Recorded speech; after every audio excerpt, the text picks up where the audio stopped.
He paved the way for everything. Just about the Manchester fight scene as well, Manchester top team, you've got some incredible fighters coming through as well. Are you just drawing inspiration from all angles at the moment? Yeah, of course, man, but we're looking to take over the world. Manchester's going to take over the world. Obviously, I'm aiming for a title. I'm undefeated so far, and we're going to bring the UFC back to Manchester for sure. It's not been an easy road from you for the get-go, but then getting into the UFC, Abu Dhabi's been your home. You've been living out your suitcase during lockdown.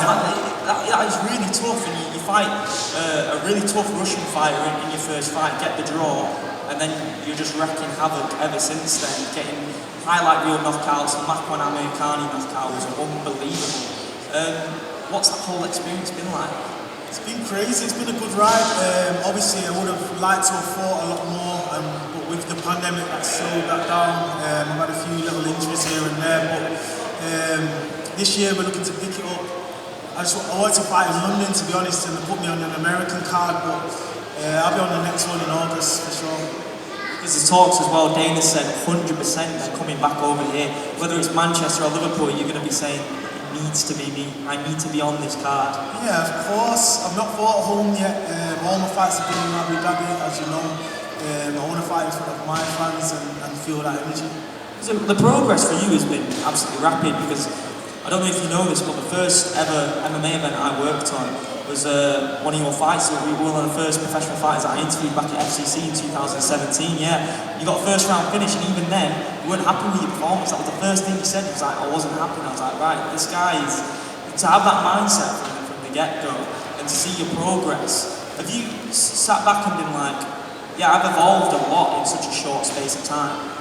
Yeah, definitely, but I'm not nowhere near where I want to be. Obviously, I want to be champion, so I don't really look at it like that. Until I'm there, then I'll look back and say, oh wow, I've done well.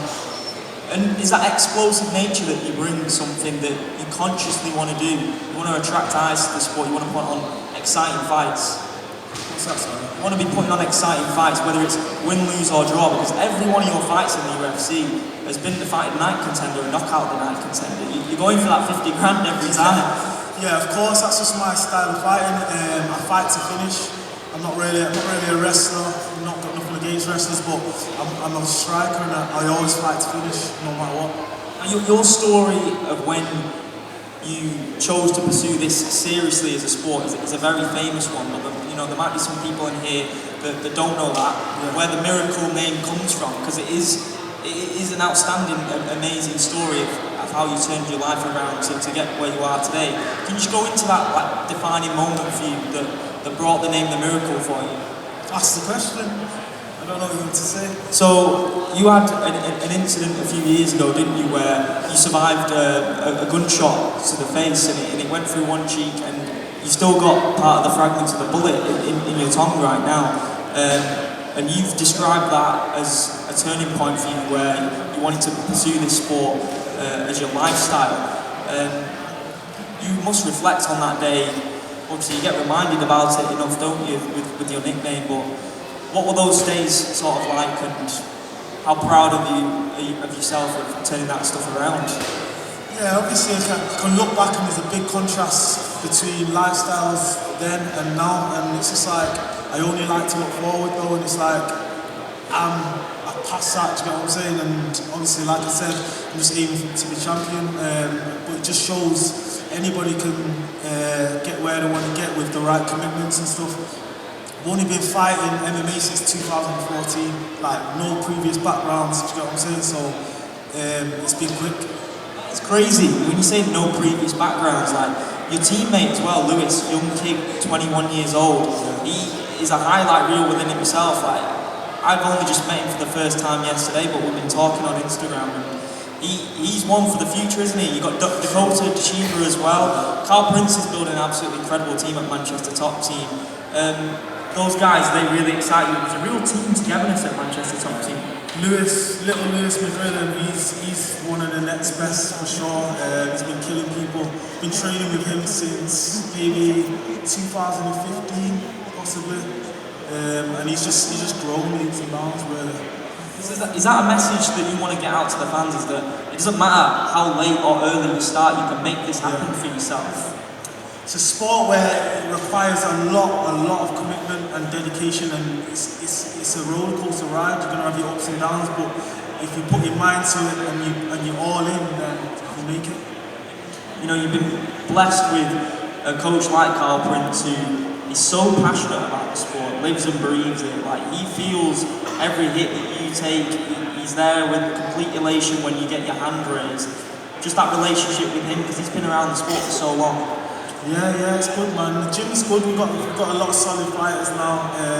Beforehand, it's like I was at a Muay Thai gym, and obviously we only done a bit of wrestling here and there, as you can see. But we've built a good team now. We've got a lot of solid fighters, a lot of young fighters coming through. We've got a lot of established fighters as well. People coming from all around the world to train as well. So it's been good. Kane Musa as well, who's a good teammate of yours. I was so gutted that Peter Queeley fight didn't happen. We all saw the gym video where he expressed his anger, man. He was gutted, fight week pull out.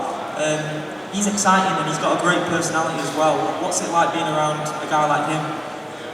Yeah, Kane's a character, man. He's always motivating like the younger fighters and stuff to do better and to do well. And obviously he's been around the sport for a long time too.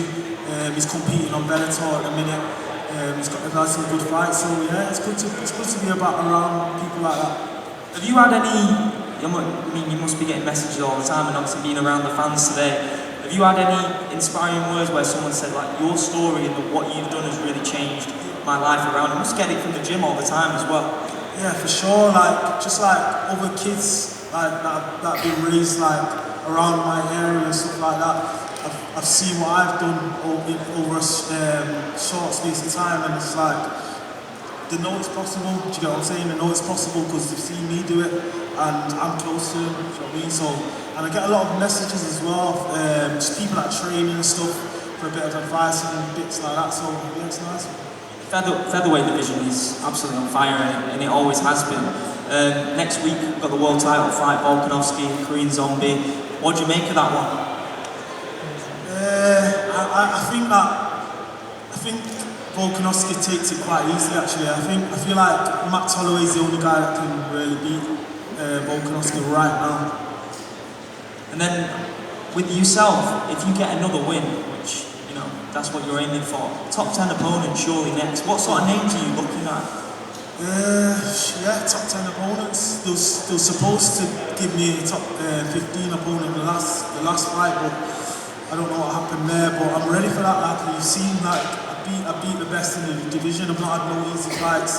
I've had 4 fights in the UFC, and I've KO'd 2 of them, and one was short notice. Do you know what I mean? So yeah, man, we're heading to the top. You've even got guys like Yair Rodriguez, who you know did really well for himself, probably overperformed in a lot of people's expectations against Max Holloway. Guys like that coming off a loss, that could be on your radar. That's a massive name to get on your record, isn't it? Is that someone that would excite you as well? Yeah, well, I think he's number 5 at the minute, so they're not going to throw me that far straight away. But I reckon they'll give me someone top 15, and then 10 to 15 maybe. One of them guys. There's loads of good fights for me. Sadiq Yusuf's up there, Caceres, Shane Burgos. All these fights are good fights for me, so I'm looking forward to getting matched up. They would all be really fun fights. And then when you look at the top of the division, obviously when you get to where you want to go down the line, you've got 2 of the most dominant fighters. You know, it's a massive testament to Max Holloway that he's in the top 10 pound for pound rankings and he's not even champion. So taking out one of those guys, is that on par with winning the belt? Got massive legacy both of them. Yeah, I hear what you're saying, but my goal's only been to get the belt really, and whoever I fight on the way is whoever I fight. Obviously it's nice to beat legends and whatnot, but whoever I fight is whoever I fight. I just want to get to the championship. I did want to fight Cub Swanson actually before, but I'm only looking forward. Like I only want to fight people that are higher than me in the rankings now. So that would be a legacy fight. Yeah. Cub's like an all-time legend, isn't he? Very realistic scenario within the next 2 to 3 years. You know, Tom Aspinall, yourself, there's Paddy, there's so many guys in the UK scene that could be holding a world title. Do you think when it's all said and done, we're looking 10 years' time, when you're hanging your gloves up, the UK will be the pinnacle of the sport. 100%, we've seen it, like, all countries have their time. Brazil's at their time, Russia's got their time now, America, and I feel like UK MMA is on the rise. Like, we've seen how many signed fighters we've got now, and obviously the UK's not had like wrestling in schools, so we've been behind, but now with more wrestling and stuff, I feel like we're gonna have like the most champions within 5 years. 100%. There's going to be some special nights in this country, man. We're talking stadium shows. The MEN Arena is definitely going to be back. But all you guys now watching, this is your opportunity now to ask Lerone some questions. So we've got 2 microphones here, so just come up and cue them. You can have a good chat with Lerone. Brad Smith from MMA UK. Do you think that the fighter pay is fair, or do you think it's a little bit low and Dana White's being a bit stingy? It's a tough question. I feel like, I don't know, some fighters are on low wages and some aren't, so I feel like you've got to go and perform and go and earn it, really, at the minute. But if you compare it to boxing, then maybe it is a low wage, but you just got to go out and earn it, innit? Go and win fights. Hey mate, how's it going? So, I wanted to ask about adversity. So, when you were shot in the face, or when something traumatic happens like this, when something traumatic has happened in my life, I felt like I'm sat at a bit of a knife's edge. I can fall into the good, or I can fall into the bad. I had always fallen into the bad. With you, I feel like it's not the case. Could you maybe explain a bit on your journey once this did happen, how you managed to like heal and recover, and then, you know, now you are in the UFC?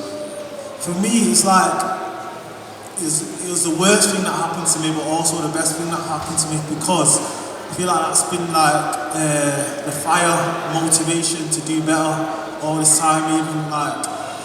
Even just getting up in the morning, sometimes you don't want to get up in the morning and train, but I know that I have to, like I need to, do you know what I'm saying? I need to change my life. That's it. I've got one more question, not as a nicer question. So, my favourite fight of yours so far, I told you yesterday, it's the Douglas De Silva, the Andrade fight. Yeah. And on all of your fights, I've always really liked and enjoyed your footwork and your agility and how you navigate space. I know that you don't have a traditional mixed martial arts background, but I know that you used to play a lot of football. Do you think that there are some maybe unseen benefits with playing football which can translate into mixed martial arts? Agility-wise, yeah, but I think I've developed my footwork style from like, I've done a bit of training with Dominic Cruz and stuff in like 2015, and I do a lot of kickboxing, so I've kind of blended the two together, and that's where I got my like footwork style from. But yeah, football definitely plays a part in that. Is football the best base for mixed martial arts? The best what? Is football the best base for mixed martial arts? Yeah, 100%. Thank you. Yeah, you want to ask a question? Yeah. I've got a fight coming up, just that's what overcomes, like what makes you overcome the person that will play the fight. Say that again, sorry. I've got a fight coming up with me, what motivates you to get over the nerves on the day of the fight? Nerves are good.